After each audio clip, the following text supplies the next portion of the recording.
Ferris from the McSilver Institute for Poverty Policy and Research. I'm joined here in the office by Dr. Andrew Kleek from McSilver, and also on the line by Chad Shear and Suzanne Brundage from the United Hospital Fund. If this is your second time joining us for this series, welcome back.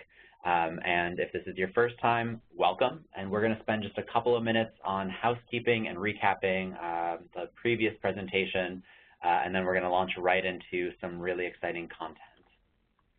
So again, just for quick housekeeping, the WebEx chat functionality for Q&A is available in the upper right-hand corner of your screen. It's the little chat bubble. If you click, it should pop up.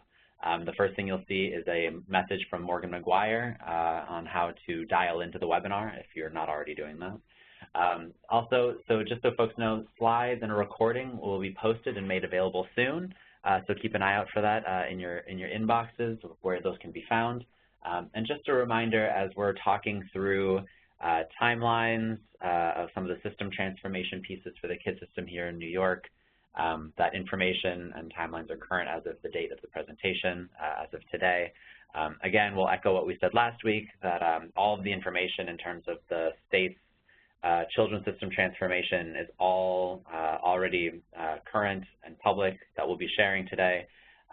So for more information on the KID system transformation, there's some great resources on the CTAC website, which we'll be putting up on the screen just a little bit later. A quick agenda, we'll be recapping part one, flagging some of the key questions that arose as we talked through and from the Q&A. We'll be looking at children's quality measures and value-based payment, looking at a couple of tools that are available around quality measures, and then also looking more broadly at data and reporting, and then payment models for children's value-based payment, and then last but certainly not least, putting it all together with specifically what folks and providers in particular can be doing and thinking through as some of this as this change moves forward. So again, I'm Dan Ferris here with Andy Kleek from the McSilver Institute. The McSilver Institute for Poverty Policy and Research is based out of the NYU Silver School of Social Work and is committed to creating new knowledge about the root causes of poverty, developing evidence-based interventions to address its consequences, and rapidly translating research findings into action. And with that, I will turn it over to Chad to introduce himself as well as the United Hospital Fund. Great. Thanks so much, Dan. It's been a pleasure working with you and the whole team at McSilver. My name is Chad Shear. I'm the Vice President of Policy and the Director of the Medicaid Institute at the United Hospital Fund. And I'm joined today by Suzanne Brundage, who directs our Child Health Initiative here. The United Hospital Fund is an independent nonprofit, and we're working to build a more effective healthcare system in New York. We do this through a combination of policy analysis, quality improvement programs, convenings, and a small grant program. And really a big part of what we do is focus on vulnerable populations. We've worked on Medicaid issues for over a decade, and in the last 9 months, we've launched a new children's initiative focused on the intersection of healthcare and early childhood development. And you'll see some of the publications on this slide that we've developed over the last few months. So as we think about where we're headed today, and as Dan and I talked about kind of this webinar series, we really decided it was too much for one webinar. So last week what we did was really set the stage, and I'll go through some of that. And you can access the first webinar on ctacny.org. This week we're going to dig deeper into value-based payment measures, the actual payment methodologies, and then some tools that providers might need for preparing for value-based payment for children, especially thinking about data needs. So looking back at last week, some important top lines from setting the stage. Children are very different from adults, which means as we think about defining value for children, we have to think about children differently. We're not talking about people that have a lot of avoidable hospitalizations. What we are talking about is all of the services that are necessary to support children to get on a healthy life trajectory. So a few important components from the data that we went over last week that are helpful, that'll be helpful throughout this webinar. Children are generally a low-cost population who both need and use a lot of primary care. There is a very small subset of special needs children But even within that subset, you've got an extremely heterogeneous group that needs to be treated differently when we start to think about defining measures and how we're going to do models of value-based payment.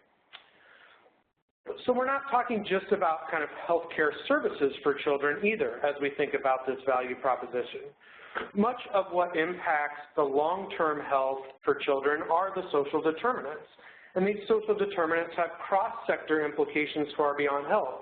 So we're often talking about things that impact the educational system, the juvenile justice system, just something to keep in mind as we think about cross-sector accountability later on in the webinar. And as we talked last week, all we were really trying to do was set the stage for understanding why do we need to take the unique characteristics of children into account as we develop VBP approaches, and specifically as we think about what's happening with VBP for children in New York Medicaid.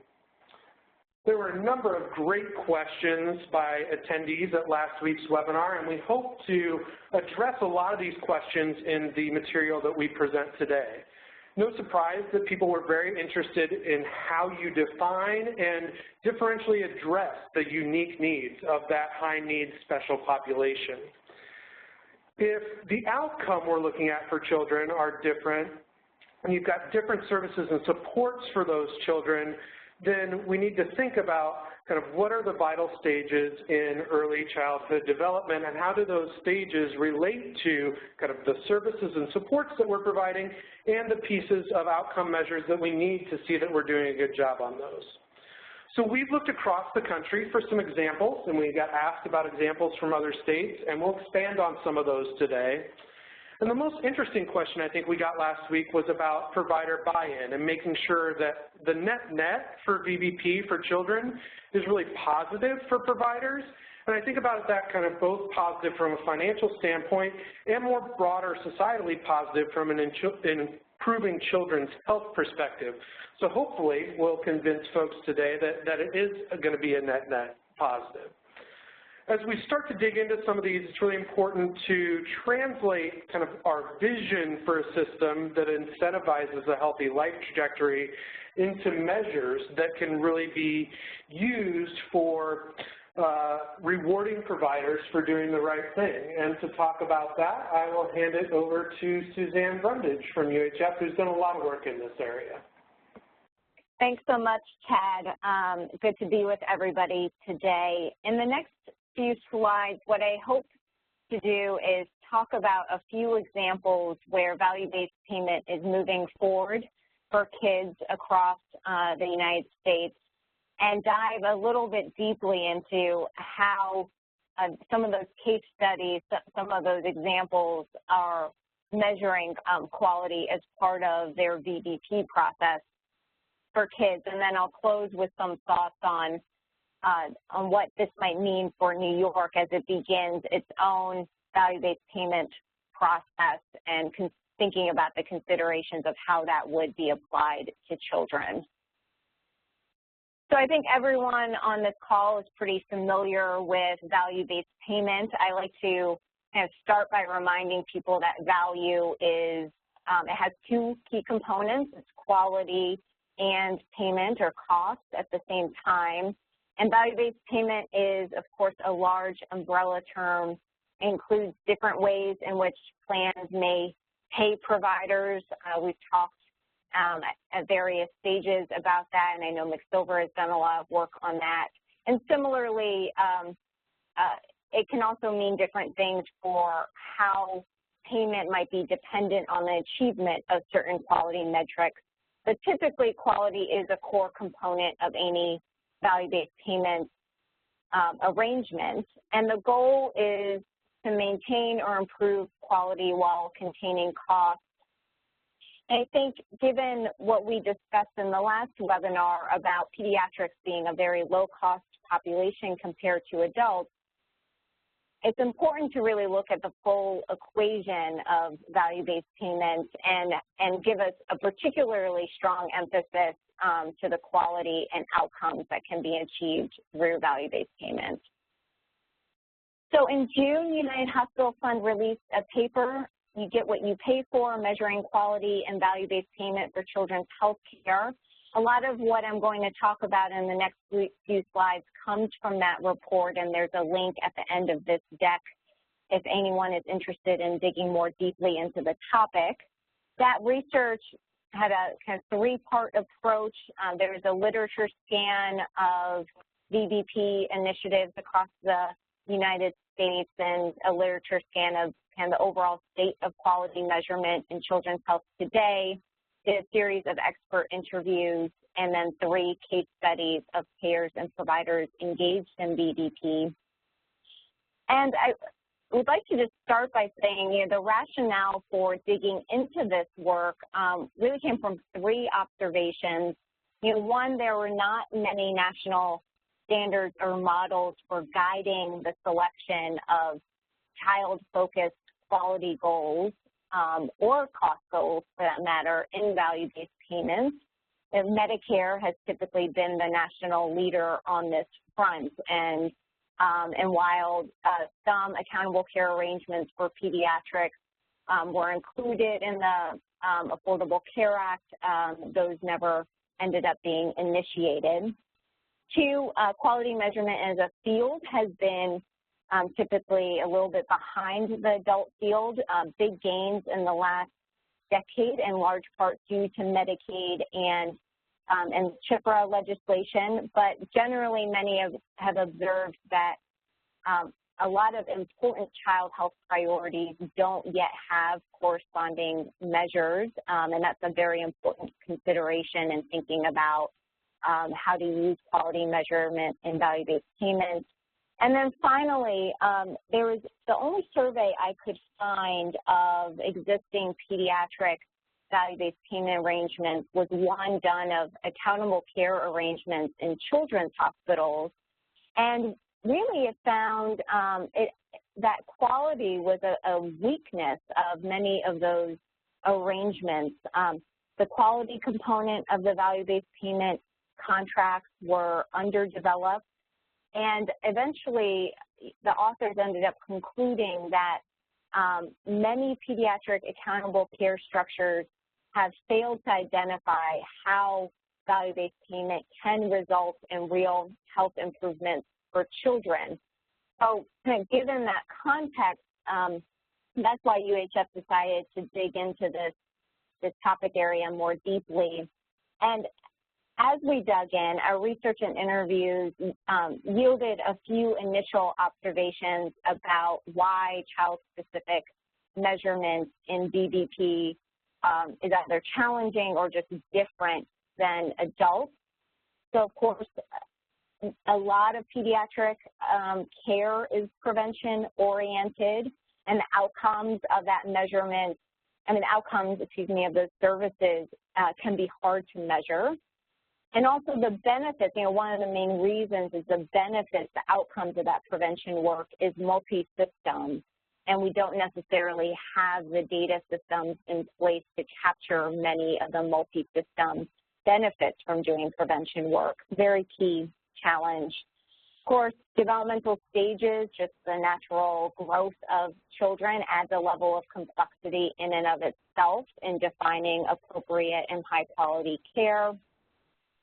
And then, in particular, there are some unique methodological challenges that come particularly with medically complex children. I think what's really difficult about this topic is it's critically important to ensure that medically complex children continue to receive high-quality care, particularly as we change payment models and the delivery system.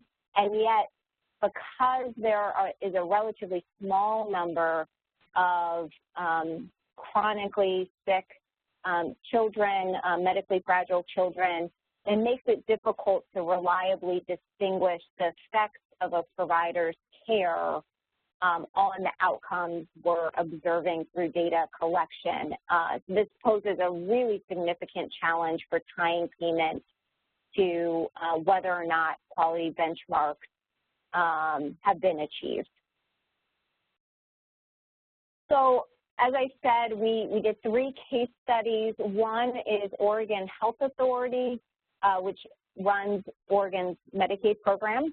And we took a close look at kind of the committees responsible for developing or recommending the measures and metrics that are required to be used in Oregon's coordinated care organizations, which are geographically based accountable entities. We looked at Nationwide Children's Hospital located in Columbus, Ohio. That hospital has over 300,000 attributed Medicaid patients through capitation arrangements with managed care plans in Southeast Ohio.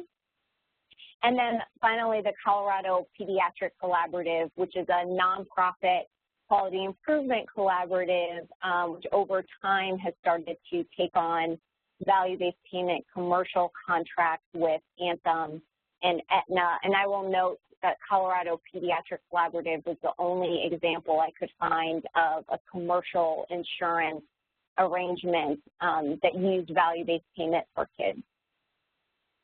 So we wanted to give you just a quick sense of what some of these, of what was being measured across these 3 case studies. And these are sort of general categories or areas of measurement.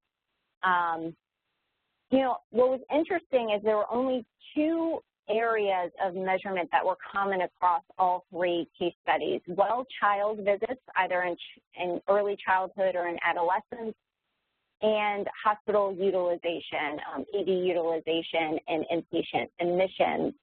And from then on out, the quality measures in each value-based payment arrangement was really a reflection of either local epidemiology or areas that significantly needed, you know, quality improvement with the local systems or on a population health basis. I want to mention behavioral health. I know there are a lot of people on this call probably with a behavioral health interest. Behavioral health was in 2 of the 3 case studies, and what was being measured there was primarily follow-up care after behavioral health hospitalization and intake assessments for children entering the child welfare system. And then, as I said, there were a series of measures that were unique to each plan. Our report provides more detail than we have here on precisely what these measures are, but here are even some more. I'll note this last category, measuring access to preventive services embedded in schools. It's actually specifically behavioral health prevention services embedded in schools is part of Nationwide Children's Hospital's suite of population health and accountable care measures. I want to say for this particular measure, I don't believe payment to the accountable care entity or any individual providers is contingent on performance in this measure. Many of the other measures, that is the case. But I wanted to include it because they do use it as an internal monitoring measure. And it struck me that they included this as part of their overall quality improvement dashboard.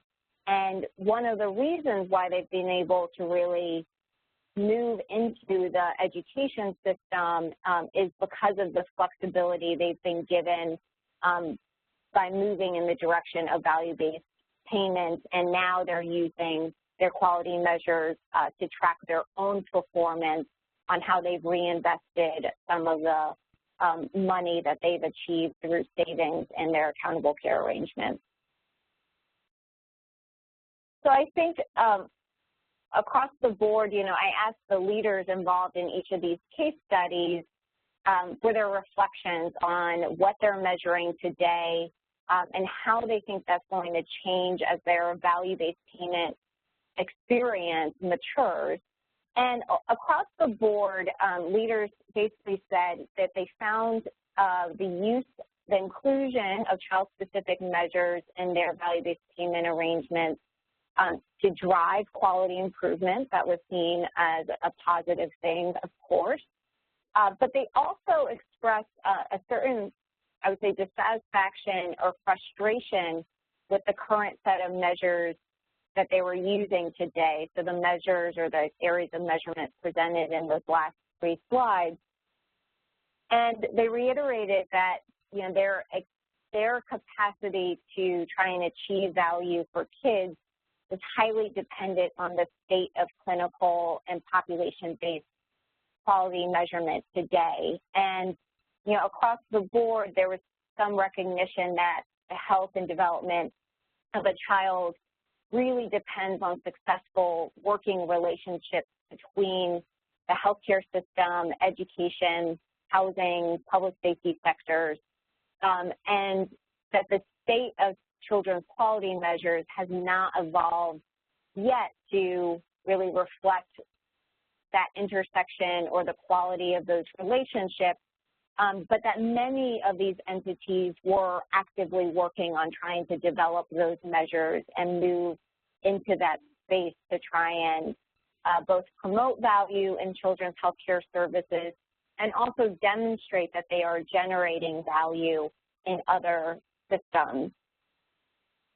So kindergarten readiness, just as an example, has generated some interest both here in New York but also in other states as a potential outcome measure of pediatric primary care.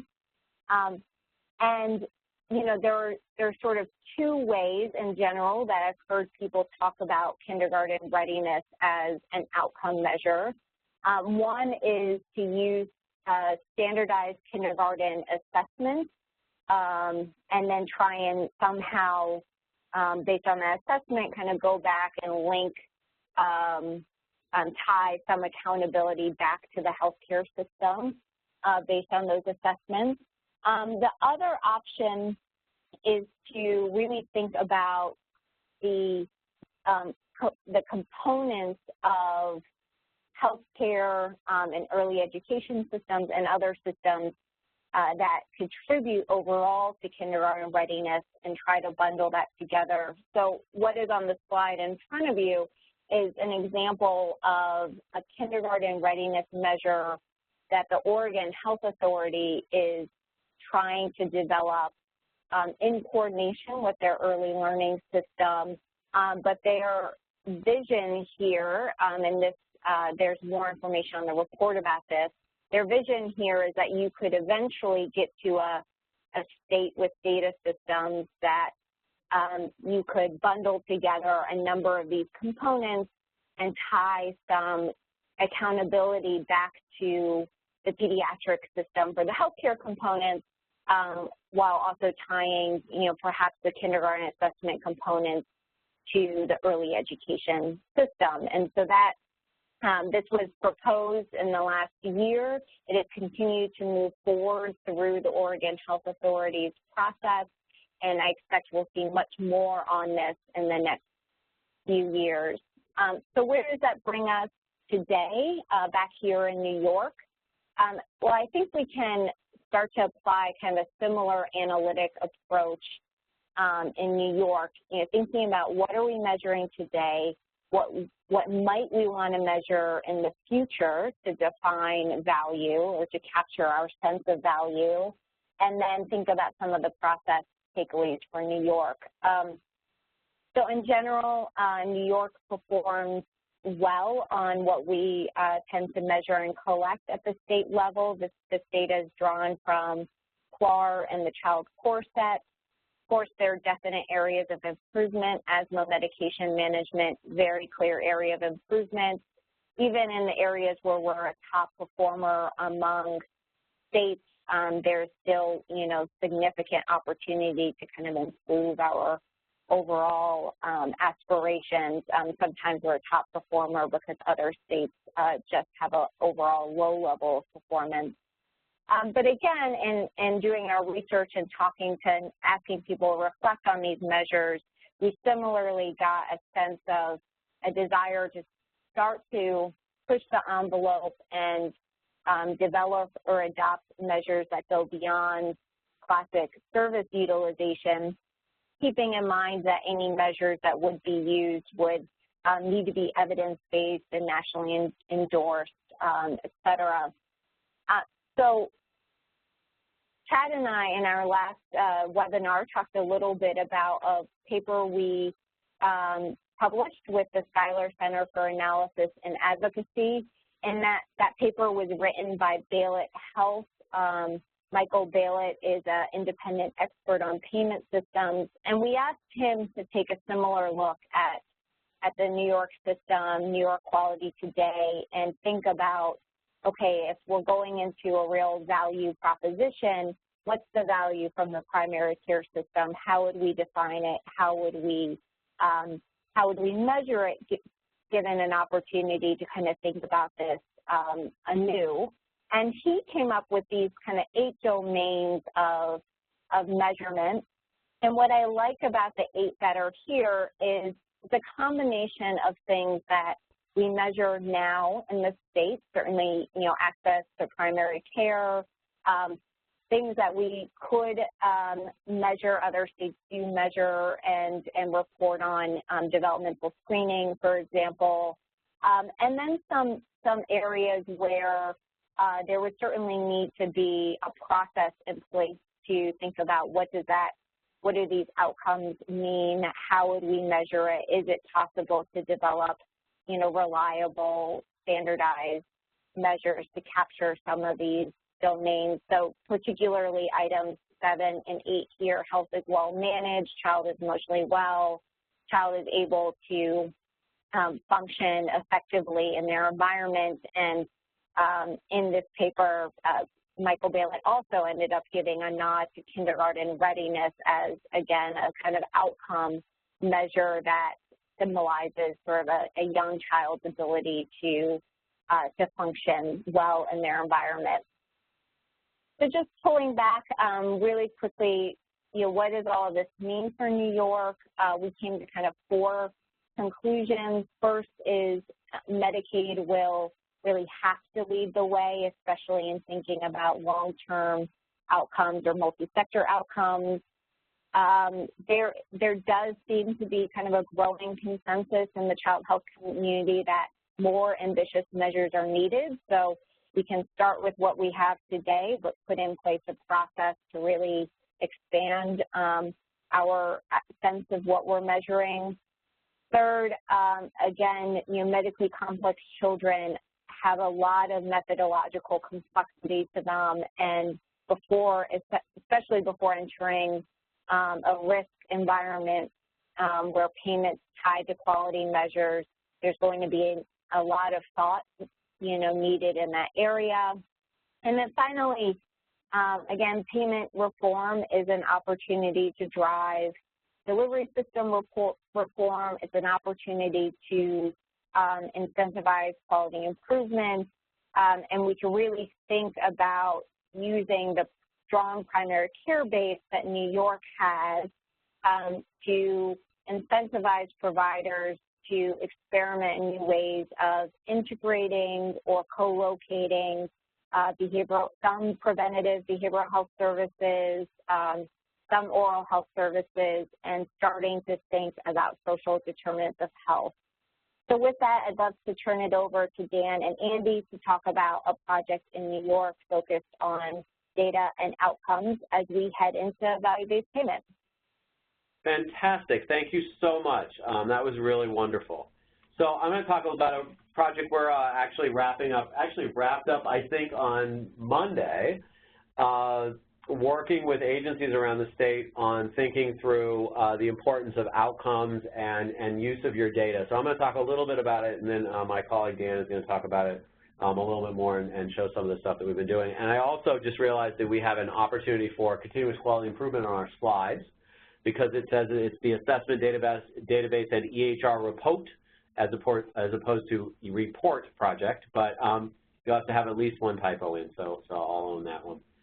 So the project really was, we're generously funded by the New York State Health Foundation a couple of years back. Actually, when we were just starting to work, when we were just working with only clinics in New York State, and it had a goal really to help behavioral health providers improve the quality of care while lowering healthcare costs. And while this project wouldn't get them there immediately, we really viewed this project as starting to lay the groundwork for what providers were going to have to do, actually at the time, in only a managed care environment, because that's what we were thinking of at the moment, But as value-based payments started to be on the horizon, we also started to think through how this would be applicable in a value-based environment. And it really continued to kind of refocus this project over time so that everything that folks do associated with this project would be consistent with what they needed to do now, but also consistent with what they would need to do in the future in a value-based environment. So there were three basic building blocks of the project. One was creating a comprehensive assessment database for practitioners to use to actually identify clinical and process outcome measures that they could use in their own practice as part of agencies that would allow them to really start to measure the clinical or social outcomes of the work that they do with their clients and consumers. And Dan will talk about that in a little more depth in a minute. The second big piece of this that we did was we really focused on working with what started as 4 electronic health record vendors, and we hope to expand to many more electronic health record vendors over the course of time. But starting to build some standardized reporting into some of these EHRs so folks could start to take advantage of the data that they actually had. So I'm going to talk about that a little bit more. And then we obviously work to disseminate this, this information around the state, and we've done that, and many of you probably on the phone have seen us do some of that. So I'll talk about that a little bit. I think that the principles kind of behind this was this idea that, first of all, a lot of data already exists.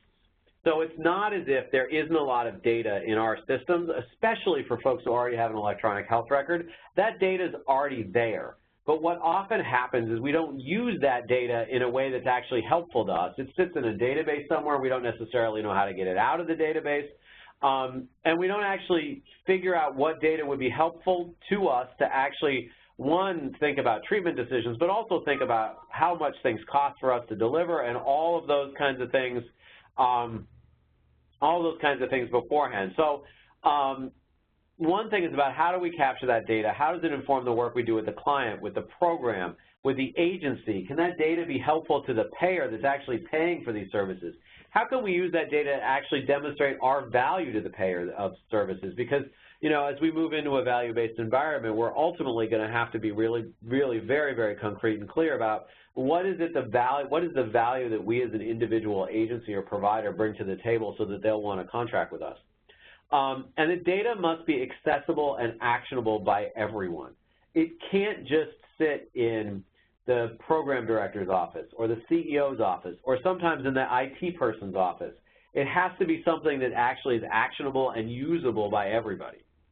And so one of the things, and these are just some suggestions that we've talked through a number of times about kind of the ways of thinking about data and some of the ways that you can start to think about it in your organization and how it can be helpful for you. So what is it that we're already tracking? And so the stuff that we've talked about with the EHR reporting is stuff that was already in people's electronic health records. It came out of their billing information. It was stuff they already collected.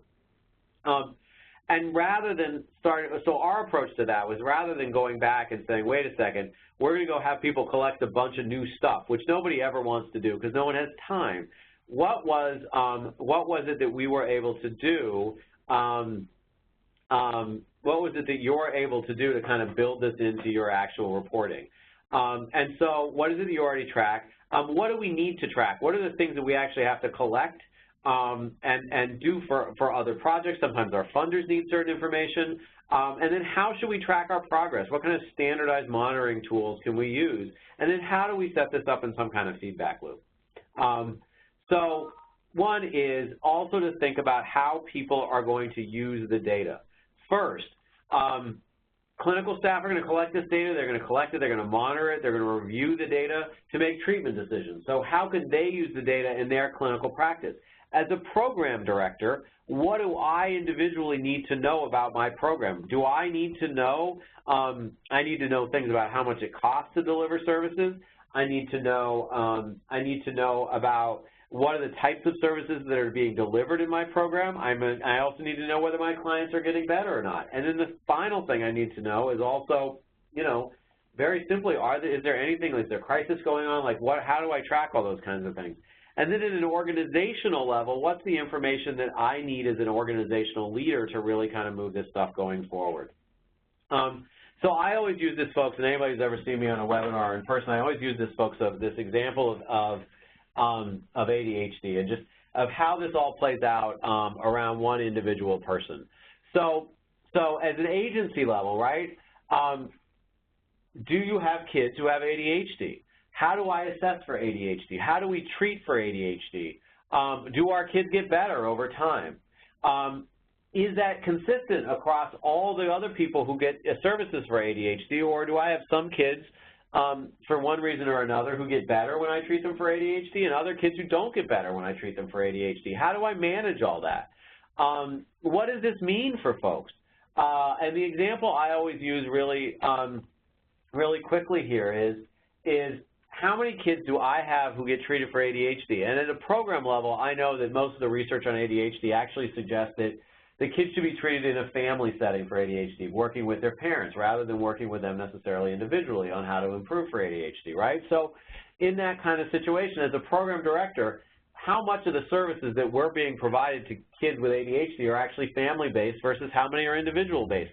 If I can't answer that question, I have a real problem in terms of being able to actually deliver some of those services. So those are some of the things you're going to want to consider. So before I turn this over to Dan, we got a question. That came in, and I actually just wanted to say out loud real quick. Somebody had asked what EHR vendors we had worked with. So we work with NetSmart, Acumatic, IMA, and Foothold.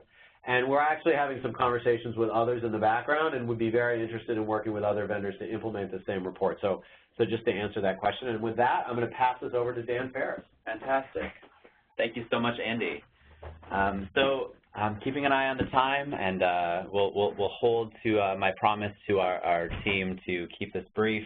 And also, if you've heard us talk about the Output to Outcomes project or database, you may have already heard me say that the best way to get involved and to learn more about the tool and the resources that are available in this area are to go online and check it out. So usually if we're in front of a room talking about this project, we would ask for a show of hands for how many people have heard about it. I will just assume that folks here are relatively familiar with the topic area and just dive in with a quick overview of what it is that we're looking at. So if this looks familiar to you, that's fantastic. We worked, thanks to a generous grant from the New York State Health Foundation, to pull together an assessment resource for clinics. We weren't the first people to have this idea, but I think we are the first to do this in such a comprehensive and a maintained way. So when we were looking around doing an environmental scan, folks had done similar things, trying to capture available assessment measures and categorize them as part of a dissertation or a thesis project or a side project for a consulting thing. But things often weren't free or they weren't updated over time. But there's also a level of just usability, searchability, browsability, I'm sure at least a half dozen other abilities that we were kind of identifying as being lacking or leaving a little bit to be desired in some of these other models and platforms. So modeling off of some of our familiar and favorite search engines and similar tools on the interwebs, we decided to take a similar approach with a user experience focused on what assessment measures are available and out there and layering on different functionalities. So what is this database and how can it be used? So providers, individual clinicians can search and identify assessment tools to be used within their work. Clinic directors and management can also take a look and see what's available for implementing throughout their practice or throughout a clinic. So the assessment tools range from daily living to behavioral health, social and employment, and physical health. And then many of the assessment tools within the database allow providers to measure and track progress. We also have information such as the language it's available in if you serve populations that are non-English speaking, as well as measures that are reliable, valid, and like I'm just saying, sensitive to treatment. So again, the best way to check this out is to visit it online. It looks good, but also when you're clicking around on it, you can see some of this functionality firsthand. But measures are divided into these 7 buckets or areas. You can sort by whether or not they're free to use or whether there's a fee to use the measure. And then also the function that we're really excited about is a user recommended feature. So we've had in the tens of thousands of page views for this tool, and we've been encouraging site visitors to click on the measures that they use in their practice or that they know and are familiar with. So when you sort, if you're interested just to see from a wonky perspective what else folks are using, or from a very practical perspective, you can do that using this tool. Likewise, even if you don't know exactly what you're looking for, but it's just kind of interesting in looking around, we took the tagging or filter methodology on the sidebar on the left, so you can search. You can reduce the list down, so there's things that are, you can see just what's free. There's specific indicators such as ADD, ADHD, like Andy was talking about earlier, eating disorders, OCD, parenting, personality disorders, etc. You can also screen by population, so you can limit the list of what's popping up to be just adults, or possibly for the audience of this webinar series, measures that are designed specifically for adolescents and children. So we thought that would be a really helpful function. So standardized reports, this slide is actually is spelled correctly, so there was good quality control on that one, luckily. But Andy introduced this and said pretty much what we wanted to say with the takeaways, both in answering the question who we worked with and what the impact is. But I just wanted to acknowledge that the process in identifying the areas in which to develop these new reports was very much provider-driven with EHR guidance along the way. We pulled together focus groups over the course of many months to hear back from providers, both on the substance use and mental health side, what information would be most valuable for them to pull out of their EHRs that might already be in there. And so the idea, again, being about standardization and letting agencies use the information that's already there as opposed to having yet another step or another platform to collect new information. So we looked at service type and payer mix as the first reports. And so the idea is that it's available at the agency, program, and individual level. And then each report can be drilled down by diagnostic category and service type. It also standardized definitions across both the services and the payers.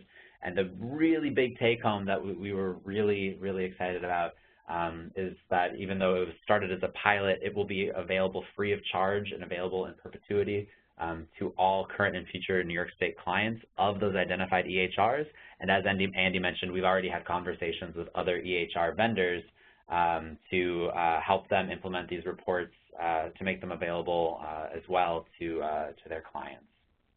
So again, the idea behind these reports and these standardization, and again, tying this into why this matters or applies to an outcomes-based world, managed care, and then especially a value-based system, is just before we even get into value-based payment and outcomes, for folks to have a better idea of who agencies are serving, the types of services they're delivering, not just to individuals, but to populations, the types of services individuals with specific diagnoses are receiving, and then being able to break down clients by insurance type. And from the kickoff launch of these on Monday with the demonstrations from the EHR partners, we were already getting great feedback and suggestions for some other areas and how we could even further refine these to make them more useful.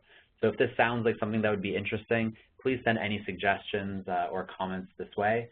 Again, we just started off with a pilot to kind of dip our toe in the proverbial water, but we do think that this will be really helpful, and based on the feedback we've received already, it sounds like it's already been helpful for a few of the providers who have really gotten a chance to take a look and dive in and implement into their reporting and analysis of their business practices and their service delivery. So just very quickly, it might be a little small for folks to see, but a payer mix report looks like this, going left to right with the various payers. And again, this would look different depending on which EHR vendor you may or may not be using. And then again, here on services, just trying to make these as clear and easy to use as possible, so folks have a better idea of some of the key questions, like understanding your population to inform data-driven decision-making. And with that, we're actually going to turn it back over to Chad. I'm going to hold off on any of the questions that have been coming through. We will get to them in the end, so please continue to send them in as they come up. So Chad, take it away with payment models for value-based payment. Great, thanks so much, Dan. So providers are obviously going to have all these measures, all this data, a bunch of new tools that's really going to support them in entering into VBP arrangements and also kind of support them as they're performing within a VBP arrangement. But the question is, what is the actual payment going to look like? How are we going to be paid going forward? And not surprisingly, much will still depend on individual negotiations between providers or groups of providers and health plans. But there are some models out there that are emerging and some additional models that we think might be smart to consider when you're thinking specifically about children and VBP. So New York Medicaid has really been at the forefront of value-based payment, and as part of its district waiver with the federal government, it was required to create this VBP Roadmap. And this is an evolving document that's being updated and resubmitted annually to the federal government. The big picture goal of this roadmap is to get to 80 to 90% of Medicaid managed care payments by health plans to providers into some form of value-based payment by April of 2020. So this will be accomplished, ideally, by plans and providers entering into agreements that fall under kind of one of four models, or maybe an agreement that is off menu that doesn't fit into one of these models that I'm going to talk about. So the models are things that you've probably generally heard about. Total cost of care is exactly what it sounds like. You have an attributed population, and a provider or a group of providers is managing the total care for the whole of that population against a targeted total cost of care and the quality benchmarks that have been agreed to that go along with it. For integrated primary care, as the state is now calling it, it has gone by a number of names over the 2 years of its development. This model is designed to cover most of the standard costs of care for a generally well population, but it includes both primary care and specialty care for chronic conditions. What it does exclude, which is different from the total cost of care, is really unforeseeable events. And those events aren't included in the target cost calculation. So if a person gets cancer, if a person gets into a car accident, those costs would not be included in this type of arrangement. The maternity bundle is the one remaining bundle. There were a lot considered, but this is the one that has emerged. It's based on the total cost of care for an entire maternity episode. So that starts from prenatal, once you know the person is pregnant, and goes to a certain period of time post-delivery, including the follow-up. And as we think about this, hopefully including things like maternal depression screening to be determined as we think about the quality measures for things like this. Total care for the special needs population is very similar to Model 1, but it has a set defined attributed population, and that definition is by the unique special needs of the population. So there are 4 defined populations for this right now under the roadmap. You've got the health and recovery plan population, so the high-need behavioral health group. You've got the HIV special needs plans population, the developmentally disabled, and those that are in managed long-term care plans. Important to note that developmentally disabled and managed long-term care are on a slightly different time frame going forward, so important to watch the updates on these roadmaps to see kind of what's moving forward right now and what may be on a little bit different time frame.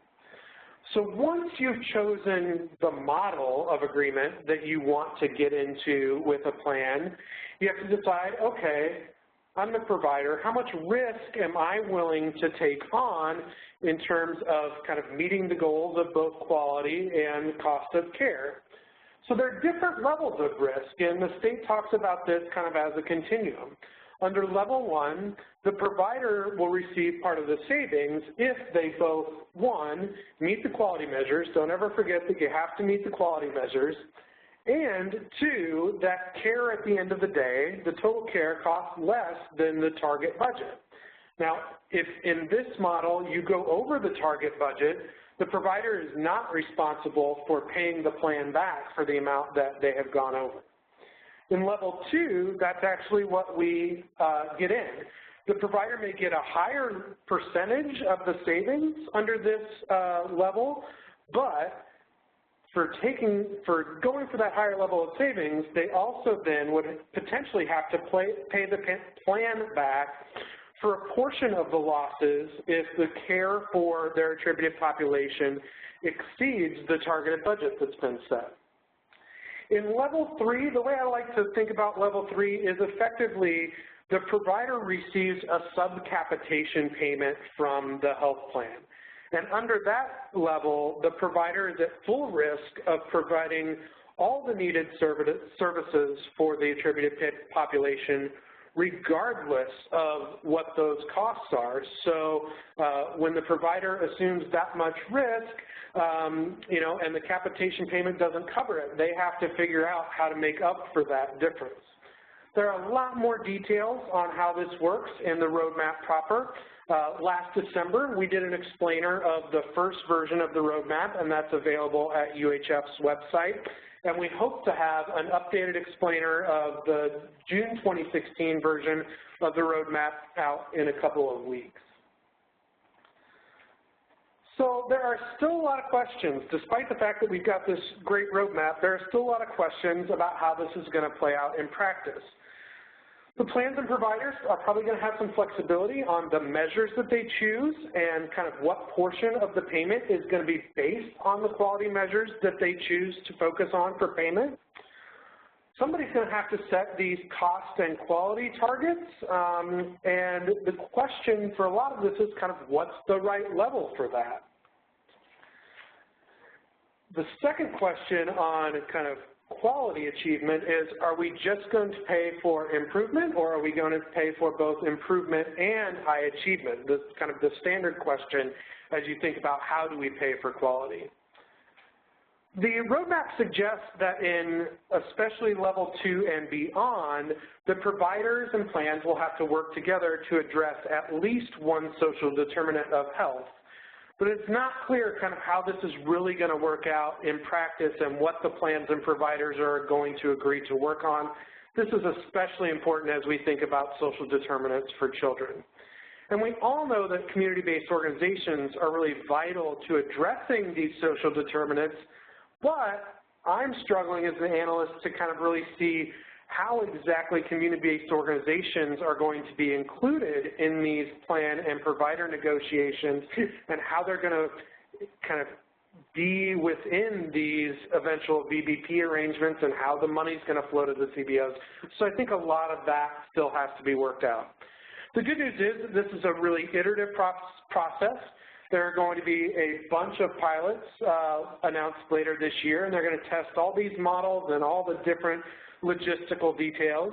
The state continues to convene a set of clinical advisory groups to define measures, especially for those specific chronic condition and high need populations. So we'll see some more kind of measure definition, and the plans and providers will have specific measures that they can choose from. And then as we think specifically about children, we expect that the state's going to announce a Children's VBP Subcommittee and Clinical Advisory Group in the coming weeks that's going to focus specifically on the unique needs of children in value-based payment in New York. So with the roadmap as context, what we just did here at UHF, and Suzanne mentioned the ballot work, we went out and did an environmental scan looking for anything that we could learn from across the country in terms of value-based payment models for children. And as we talked to people across the country, what we really found was that current payment models generally undervalue pediatric primary care. This probably isn't a surprise to a lot of us on the phone. And while there's a big focus on primary care improvement, there's not a lot of differentiation as you look at these models across the country between how they're talking about what they're doing to change the delivery system, for example, implementing primary care medical homes, versus how they're changing the payment system for example, the PCMH add-on, and they're calling that kind of value-based payment, though we don't think of that as value-based payment here in New York. There are some advanced models. There's some pediatric ACOs and some specific condition bundles, especially around asthma in a few places like Arkansas.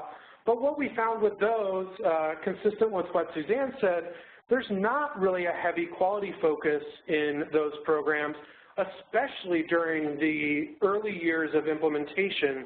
And in all of these models we looked at, we didn't really find a lot of focus on the social determinants of health. At the end of the day, what Bailiff determined was that primary care payment really doesn't cover the services that are needed to achieve the value that we're striving for in Medicaid for children in terms of really developing a healthy life trajectory.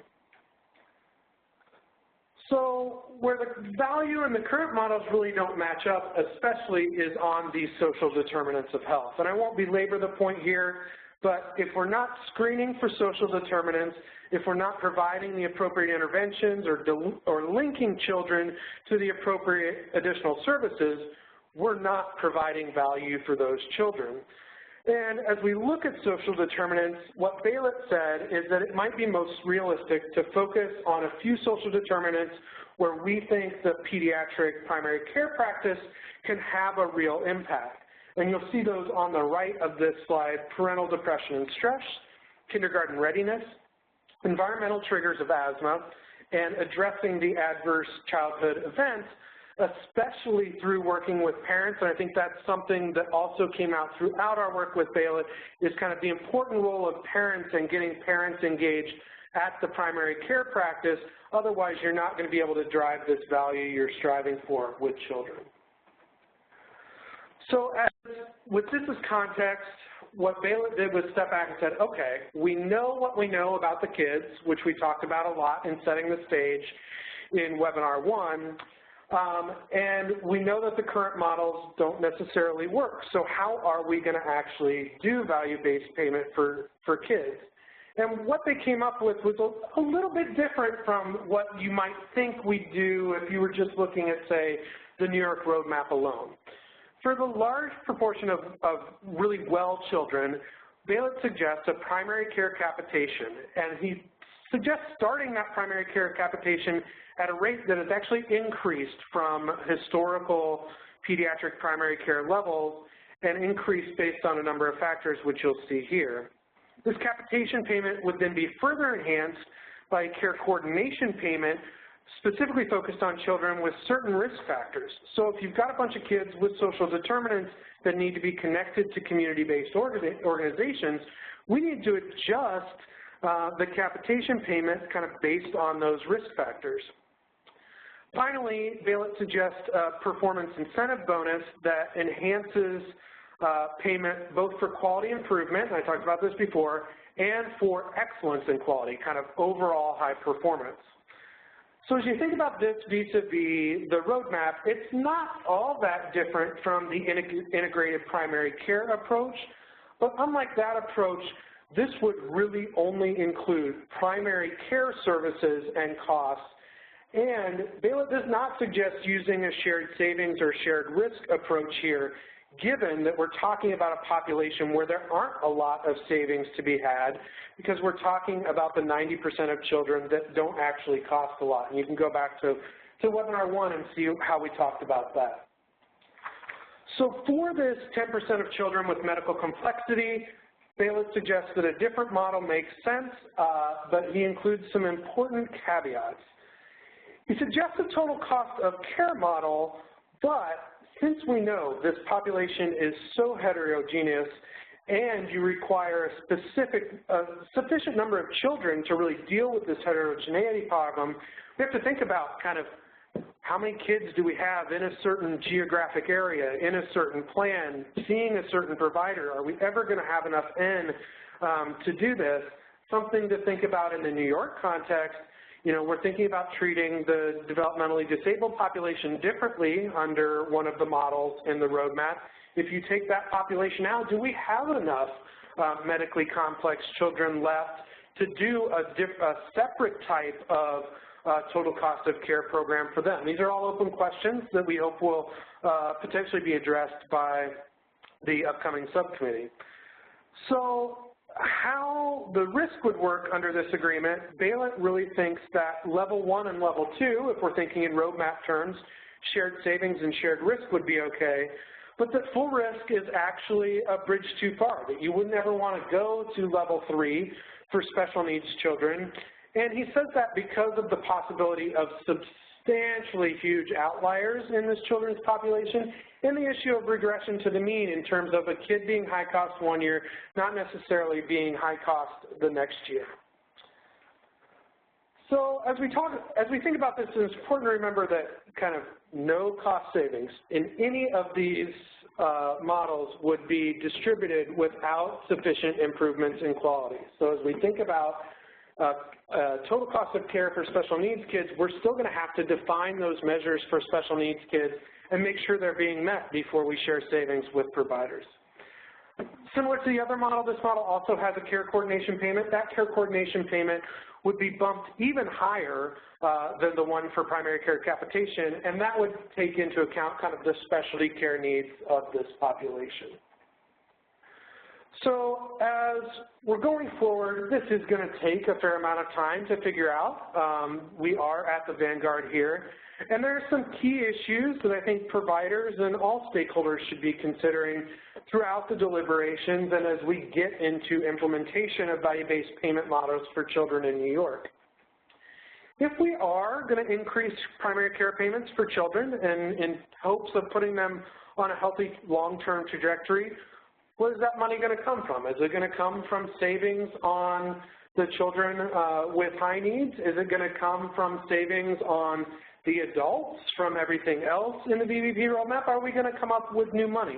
Just something to think about in terms of, you know, if we do need to put new investments in primary care, where's that money going to come from?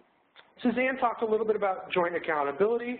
So if we want to achieve things like kindergarten readiness, are there ways for people kind of inside and outside the healthcare delivery system to work on these outcomes together and then be jointly accountable for achieving those outcomes? If we want to really address social determinants of health, we need to know how to adjust payments based on the social needs that are going to relate to the social determinants of health support services that we're going to give to children.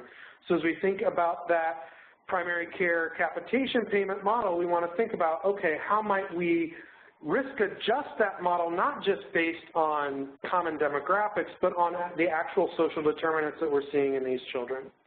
And obviously one of the biggest hiccups as you think about value-based payment, as any provider will tell you, is who's going to be my population, what am I going to know about them, when am I going to know it, am I actually going to have the power over this attributed population to impact the things that I'm going to need to do to adjust the outcomes, to make sure that we are hitting the cost targets that we're trying to hit. So that is always an issue. Luckily, there's a lot of new data to help do that. So now that we've buried you with information about kind of how it might work and the tools and the measures and the data, I will turn it back over to Dan and Andy to give you some thoughts about kind of where we're headed going forward and how providers should think about next steps. All right, fantastic. So I'll just use this also as an opportunity to remind and encourage folks to send in their questions. We'll be, as we're just wrapping up with the last few slides of presentation we have, also using it as an opportunity to get a little organized with the great questions that we've already seen come in and queue those up. So please do just chat those in. Just please remember to send to all participants using the drop-down. So the presenters who may or may not be in different geographic locations can see those as they come through. So what's next? Chad had talked about the Children's Value-Based Payment Subcommittee and Clinical Advisory Group, but just as a reminder and refresher for folks about the ongoing children's system transformation timeline here in New York State. So the current timeline as it stands is for children's health homes to go live December 1st, 2016 statewide, for the state plan amendment services or SPA services on January 1st statewide, and then the transition to Medicaid managed care for behavioral health, as well as children's behavioral health, home and community-based services, staggered, so following the rollout on the adult side in New York, to go live July 1st, 2017, New York City, Long Island, and Westchester counties, and January 1st, 2018 for the rest of the state. So we did want to just talk a little bit about next steps. It's one of the most frequently asked questions that we get from providers and from others, just kind of interested in what all of this means. I think as, you know, Chad, Suzanne, and Andy and I, and Boris Vilgorn and Yvette last week have all highlighted throughout the series, is that, you know, while this may seem like a ways away, that there couldn't be a better time to really start diving in your own organizations and agencies than right now. So we've come up with a 3-step process in terms of how we think it might make sense for folks to address this on an agency level.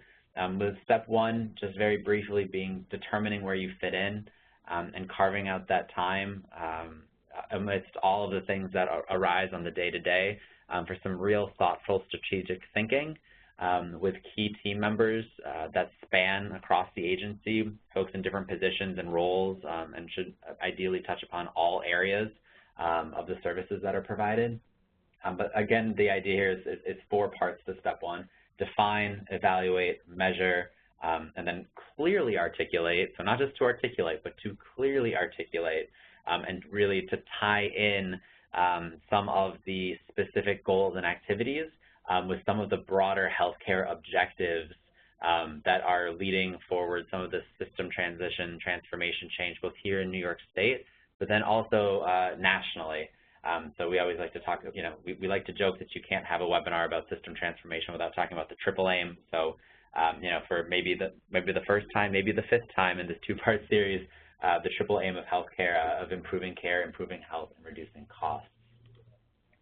Step 2, determining from your work in step 1 just what you need as an agency or a provider. So just very briefly, so for staffing and training, this is identifying a team and who is responsible / accountable for, you know, kind of helping to move all of this work forward. There's also an element of skill and knowledge building here.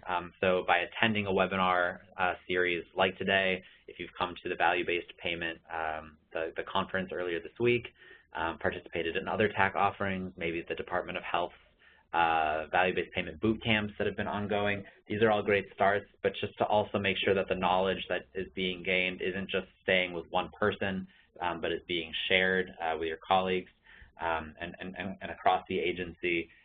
So this strategic change is for everyone. So this change can be interpreted by all as strategic change and not shock change, and that goes for the agency executive level all the way to the folks who are providing direct services. On organizational structure, work to identify silos that are obstructing efficient and effective care. For technology, tools and data for population management, you know, we started to crack the surface with that with some of the work that we were doing with standardized reporting, partnering with the EHRs and providers. And then processes, looking at quality assurance, and that those 4 things together will help providers really to help think through you know, what's needed to be navigating and then ultimately successful in a transformed healthcare system that's will, before we know it, be in value-based payment. And then for step 3, develop a plan and stick with it. There are just a couple of points here that I just wanted to highlight. So first is an approach that we like to suggest with, some people call it small wins, other people call it low-hanging fruit, but just identifying a few small things up front that your agency or your organization can do to help prepare, no matter how substantive or not in this area, but building off of step 1 and step 2 and identifying some tangible, concrete takeaways. We're also looking at benchmarks and, again, soliciting input or just outright engagement of all levels and areas of the organization and staff. And then last but certainly not least, we just like to highlight the importance of embracing change, no matter how hard it might be and how busy everyone might be, and the potential that change brings for affecting the clients, families, and communities that providers serve. So we're actually, I think, just we'll leave this up for a second, just if folks are interested. And again, we'll be posting these slides, but I actually think we're at about the time for folks to be asking us questions and not the other way around. But just off the top, some of the very big questions are: what does value-based payment mean for your organization? The infrastructure and staff that's needed to do this, the budget that's needed, identifying and exploring options, and then again, when are we getting started? So with that, the resources that we talked through last week, Chad and Suzanne's contact information is here, and will be again posted on the slides made available online. You can tweet them with questions.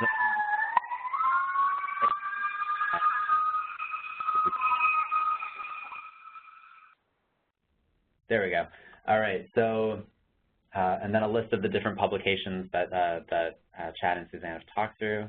And then again, the McSilver Institute's website and the CTAC webpage, some of the links to some of the children's system resources, SPA provider manual, children's health homes, et cetera, is all available online. That brings us to the end of the presentation, and we've got a decent chunk of time for Q&A. So hang with us for just a second, and we'll get started batting some conversation and the great questions that are coming in around in just a bit.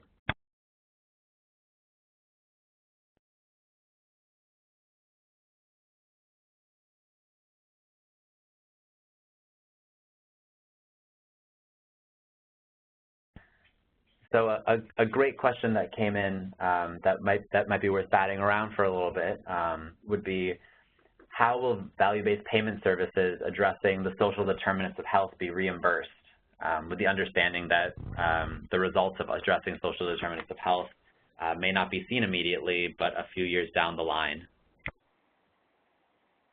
Well, I think that's the best question. I'd love your take on it as well. I think we feel like, given the flexibility in the roadmap to address social determinants, it's not a requirement. I think, it's not clear to me exactly how payments will happen for services impacting social determinants.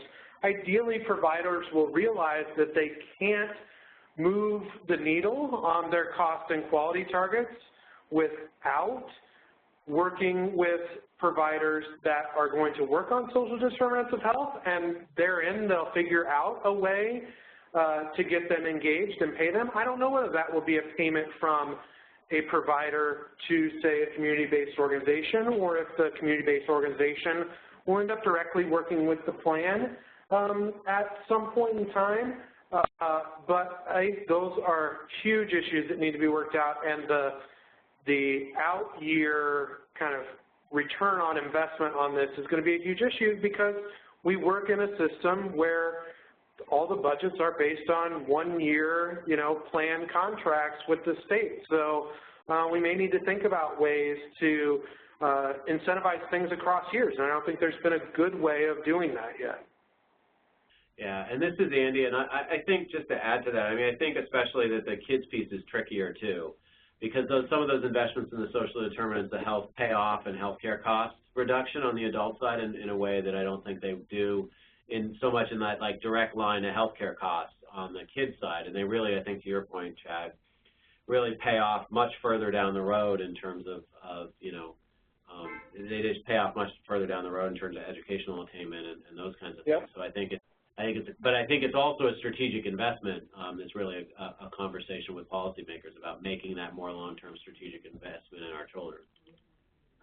Yeah, and the investment I don't necessarily think is that much up front for the potential gains you could get on the backside, especially in child and family services and juvenile justice and education. There could be huge gains on the backside. And increased tax collections down the road. It's amazing the number of things that, if you make this early investment, that you can impact long term. Absolutely. All right, next question. A question that just came in is, what is the relationship, either realized or potential, between payments for children's health homes and value-based payment in the future?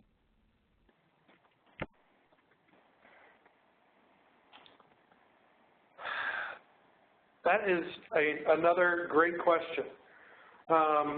You know, I'm not sure, you know, are the kids serving health homes going to be kind of the lead entity that's going to kind of be the center of a value-based payment arrangement for children? I don't know. I think on the adult health home side, we've seen some issues in terms of kind of implementation, and some have done great, and others have struggled a little bit. And I don't know. If I'm a plan, I'm not sure that that's where I'm going to go to, you know, really focus my value-based payment arrangements, though that is the population that I want to focus on, because there might be some nearer-term savings with that population. I think it's too early to tell how the child-serving health homes will really play in terms of where they fit in these value-based payment arrangements. Great. Yeah, there is no crystal ball in this office either, Chad. So we appreciate you chiming in on that. We got a couple of questions on looking back when we were talking through some of the things that have been created recently, the database as well as the reports. So again, just as folks are asking, so the standardized reports were done as a pilot project, which is now wrapped up. But if you are interested in learning more or being involved in future follow-ups to the pilot, you can absolutely send us an email at ctac.info@nyu.edu, and that we'd be happy to engage as new opportunities come up. Again, there were 5 EHRs that were identified for the pilot. 4 actually wound up participating, which was great. And so if you are a client of Acumedic, Foothold, IMA, and NetSmart, thank you, Andy, then you can reach out to your client services representative in regards to these reports that will be available free of charge. And then if you are a client of an EHR who is not one of the 4, please feel free to reach out to them and encourage them to get in touch with us, and we're happy to share what these reports are, how it was approached, and they are more than welcome, if not encouraged, to implement them as well. We've had a couple of conversations already, actually coming out of the launch on Monday with a couple of EHR vendors who weren't a part of the pilot to help to talk them through and then share the information with them so they're able to implement this as well. So hopefully that's helpful for folks, and anytime you've got folks who are itching to be involved in something, I think it means that we might be onto something here. So we'll keep folks posted as we keep doing work in this area in the future. So as we're still waiting for additional questions to come in, I actually just figured we'd take the chance to ask Chad and Suzanne both what's next for you guys and UHF and in the value-based payment area. So we intend to be deeply engaged in the Children's VBP Subcommittee and Clinical Advisory Group, and we hope that that's a place where we can bring a lot of this knowledge and data and some of the thoughts from the Baylor Health work to a group that's hopefully going to make some recommendations that will end up in the next version of the roadmap. We will continue to focus on the children's population in our Medicaid Institute work, and Suzanne has some exciting things on the horizon on the Children's Health Initiative. The question is, can she talk about them yet? Happy to. I guess I can briefly talk about the fact that we're getting more engaged on some programmatic work with pediatric providers, particularly looking at what are the partnership arrangements between pediatric primary care and community-based organizations that are working on social determinants of health. So if anybody is listening and is interested in that work, please feel free to reach out to us. And I think here at McSilver, I think through our TAC work, we're also, we actually just wrapped up a big event, which is supposed to focus mostly on adults, but a big event up in Albany really focusing on kind of the nuts and bolts of value-based payment as it relates to behavioral health, and I expect that on both on the TA side and also in some of this kind of work, we'll continue to be involved in really thinking through what is the impact going to be of value-based payments on our Medicaid population and folks, and really kind of thinking that through both from a provider enhancement standpoint, but also from a kind of the impact in the community standpoint. Yeah, and let me just add, we're finding out more and more about what's happening in DSRIP proper, the Delivery System Reform Incentive Payment Program. And I think there are going to be some lessons from some of the DSRIP work that are going to be valuable as we think about how to actually, once you're in a VBP arrangement, put systems in place and clinical quality improvements in place that are going to actually move the needle on the quality measures that we want to move the needle. So one of the things that we're going to continue to work on is kind of making that connection between the very much project-based, integrated delivery service focused DSRIP work kind of back to the logistics of, okay, when that ends, when DSRIP ends, where are we going to be at, and how can we leverage what we've done in DSRIP to make value-based payment work for the long term? Absolutely, yeah. We've got a few minutes left, so a couple of other questions we'd like to get to. So both actually, I think that Suzanne might be able to chime in on. What are the levels of costs at risk shared in the Oregon, Ohio, and Colorado examples shared earlier? Sure. So in Ohio, Nationwide Children's, they are at full risk, and they actually, I don't know if they have any population exclusions. I know developmentally disabled children are included in their full risk capitation arrangement. Colorado is on the opposite end of the spectrum. They have a shared savings arrangement with a care management fee. So they have, what they did was they increased the amount of money going into primary care through a care management fee, and then put the providers into a shared savings arrangement that I believe actually in this year, next year, was evolving towards shared risk, but wasn't there when I spoke with them. Oregon and the CCOs is a little bit difficult to think about because there are, I believe, 16 CCOs. In general, the Oregon Health Authority has prepaid a global budget to the CCOs, then each CCO has a different arrangement with the providers in their network. So the payment there really differs depending on which level you're looking at and which set of CCOs. Great, thanks for that. And folks, if there are any last questions, please do feel free to send those in. And just looking through, Suzanne, do you have time to look back at the quality metrics for medically complex children? Sure. So I think this is kind of a great question about what are the right measures, quality metrics to use, and I don't have a lot of experience in this space. AHRQ has really tried to further develop the field here.